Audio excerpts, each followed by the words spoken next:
Do you know you feel relieved on applying baking soda on ant sting? This is because baking soda neutralizes the acid present in ant sting. Now that we know what an acid and a base is, let us find what happens when an acid is mixed with a base. An acid and a base combine to give salt and water. Let's do the following experiment. Add some phenolphthalein to dilute hydrochloric acid.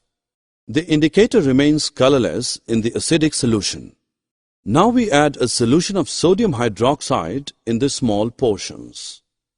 At a certain point, the indicator changes color, which means that the acid completely neutralized by the sodium hydroxide and some excess hydroxide ions are present in the solution. Reaction produced to salt, sodium chloride, and water. The reaction of acids and bases is also known as neutralization reaction.